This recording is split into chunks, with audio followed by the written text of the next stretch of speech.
Zee 24 तास एक पाऊल पुढे।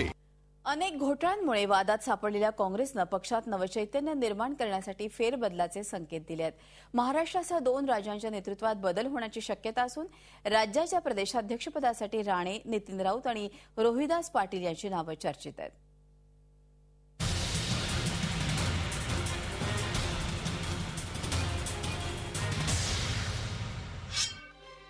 कोळसा खाण घोटाळा, डिझेल आणि गॅस दरवाढ यामुळे काँग्रेस चांगलंच अडचणीत आलाय।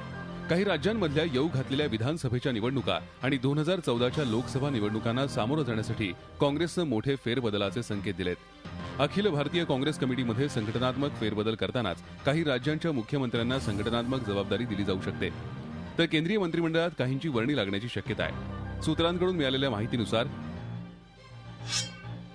काँग्रेसची सत्ता असलेल्या महाराष्ट्र, आंध्र प्रदेश आणि राजस्थान या राज्याचे मुख्यमंत्री बदलण्याची शक्यता आहे।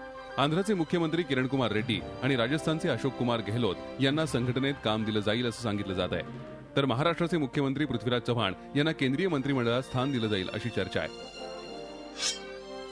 महाराष्ट्रात प्रदेश काँग्रेसमध्येही बदलाची चर्चा सुरू आहे। विद्यमान प्रदेशाध्यक्ष माणिकराव ठाकरेंचा मंत्रिमंडळात समावेश होण्याची शक्यता असल्यानं त्यांच्या जागेवर उद्योगमंत्री नारायण राणे, नितीन राऊत आणि रोहिदास पाटील यांच्या नावांची जोरदार चर्चा आहे। अनेक घोटाळ्यांनी घेरलेल्या आणि महागाईनं सतावलेल्या काँग्रेसनं प्रतिमा बदलण्यासाठी आटापिटा सुरू केलाय। मात्र होऊ घातलेल्या फेरबदलांनी काँग्रेसला कितपत फायदा होईल याचा निकाल आगामी निवडणुकांमध्येच पाहायला मिळणार आहे। झी 24 ताससाठी दीपक भातुसे, मुंबई। झी 24 तास एक पाऊल पुढे।